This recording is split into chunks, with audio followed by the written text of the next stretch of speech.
All right, Shalom. Brother Kashakwala coming back at you with another lesson, giving all glory, honor, and praises to Yahweh Ba'Shem Yahweh Shai, Ba'Shem Chakwadash. Double honors to the apostles and elders, great millstone to rule and teach well. Peace, love, salutation to the elect 144 fresh fruit. This lesson is going to be pretty quick because it's pretty straight to the point. It's going to be another installment of the, the 12 feather series. So far, again, just to reiterate what I have in it so far, we have the introduction, which is going into the Third Servile War. Then we have the 12 Feathered Wings series.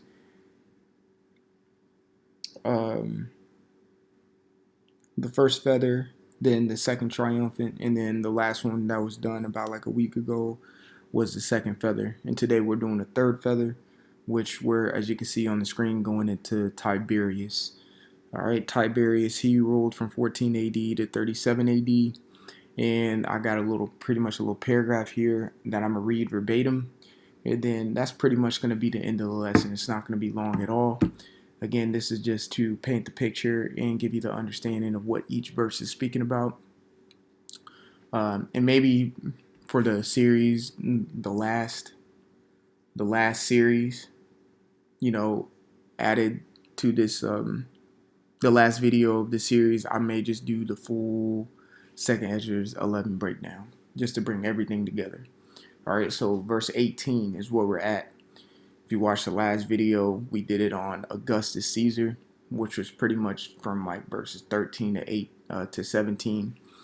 Now we're just pretty much focusing on verse 18. It says, "Then arose the third, and reigned as the other before, and appeared no more also." So that's the script that we're dealing with today, is 2 Ezra 11 and 18. And we're going to break that down. Then arose the third. The third meaning the third feather that was mentioned in the beginning verses. Verse 1 says, which had 12 feathered wings. This is the third feather, which is Tiberius. All right. So then arose the third, or then arose Tiberius, and reigned as the other before. That means reigned as the other before, meaning he was in rulership like the other previously before him, which was Augustus, formerly known as Octavian, Augustus Caesar, who was the first emperor of the Roman Empire. Because, of course, before the Roman Empire, it was the Republic. So now knowing this, yes, even though he's the third feather, he was the second. Tiberius was the second emperor of Rome, of the Roman Empire, after Augustus. All right, and appeared no more also. Meaning, going back to verse 8, it says, "Watch not all at once, sleep everyone in his own place, and watch by course." Meaning he had his rule and he appeared no more, meaning he passed on and then the next guy came into place. All right, so without further ado, I'm going to swiftly read through this just to give you some facts and information about Tiberius, and then you could take it away from here and learn more about Tiberius and get better understanding of 2nd Ezra, the 11th chapter. So Tiberius, starting up, let me just go ahead and zoom in a little bit. I'm right here. So Tiberius was the second emperor of Rome and highly successful soldier whose reputation for arrogance and debauchery is probably unfounded. So Tiberius Claudius Nero, and these names like Claudius and Nero and Gaius are, I think it's just Gaius, if I'm saying that correctly, because or Gaius. Those are typical names during the Roman time. So Tiberius Claudius Nero was born on 16 November 42 BC. and 39 BC, his mother Livia divorced his father and married Octavian, the future emperor Augustus, in 27 BC. So he has some type of relation to Augustus Caesar. Now we understand that Augustus Caesar was a great nephew of Julius, making Julius his great uncle. So they kept it in the family. So Tiberius had a brilliant military career with his younger brother Drusus, helped carry out the expansion of Roman Empire along the Danube and into modern day Germany. In 11 BC, Augustus forced Tiberius to divorce his wife, Vespania, and marry Julia, Augustus's daughter. So Augustus was trying to keep it in the family. All right. That's the thing about these Edomites. They believe in that monogamy shit. So he forced him to divorce his wife, Vespania, if I'm saying that correctly. And when in turn, he really could just he could have kept Vespania and gave Julia, but that's not me to judge, right? That's how Edomites do. So in 6 BC, Tiberius abruptly retired in Rhodes. In 2 AD, he returned to Rome in 4 AD, with Augustus's grandsons both dead. Tiberius was adopted as Augustus's son, so it shows you the close, companionship of Augustus and Tiberius, and it was clear and evident that Augustus wanted Tiberius to be the next ruler, because that's what reading this, it seems like Augustus was grooming him for.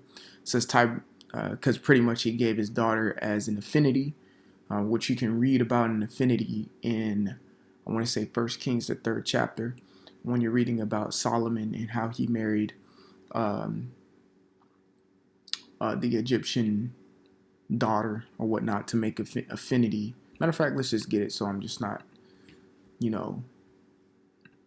speaking out of, So this is 1 Kings chapter 3 and 1.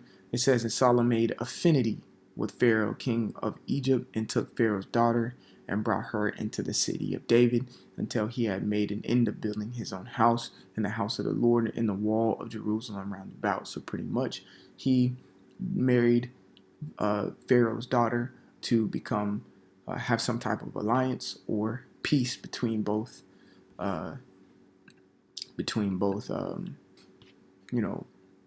dynasties or whatever you want to call them, or kingdoms. All right, so it's like the same thing that Augustus did here for Tiberius. He made affinity with Julia, and then also he adopted him as a son. So Tiberius, and I'm right here.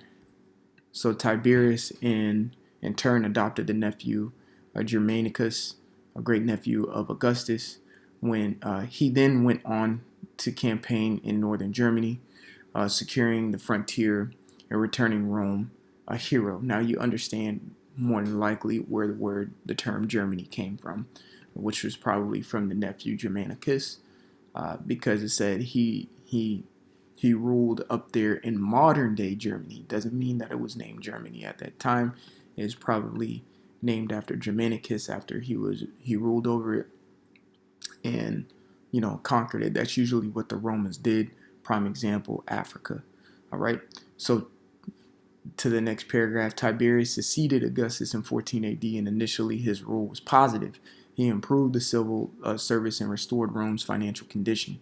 However, Tiberius lacked Augustus's natural rapport. And Augustus, and if you go watch my last video when I did on Augustus had a very, well, actually not the last video. Go watch the second triumvirate. All right, which was with Lepidus, I want to say, Augustus, and Mark Antony. Mark Antony and Lepidus had the money, but Augustus had the the ambition, just like his great uncle did in the first triumvirate.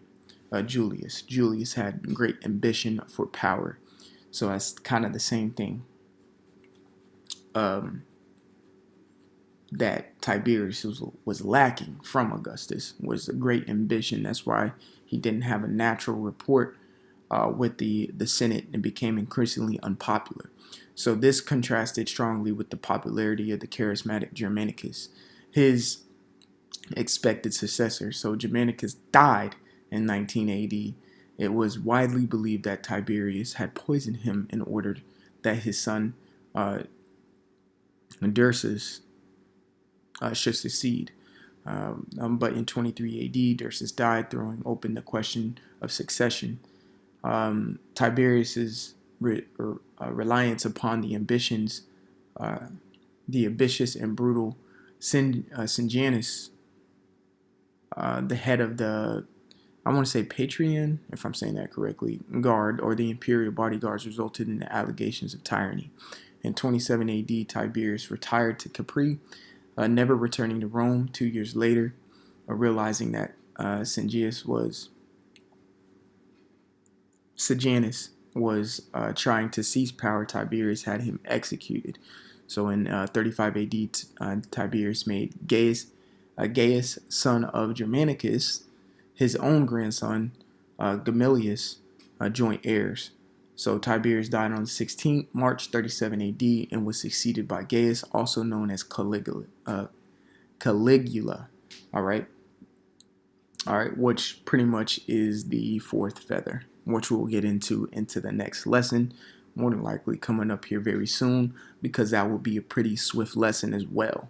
All right, so pretty much that gives you the understanding and the breakdown of verse 18 in 2nd Esdras 11, and that concludes the last series. Well, that concludes this part of the series of the 12 Feathered Wing series, which you can catch on my playlist on my page. So, Lord willing, that was edifying. I want to give all glory, honor, and praises to Yahweh by Hashem Yahweh Shai, by Hashem Achakwadash.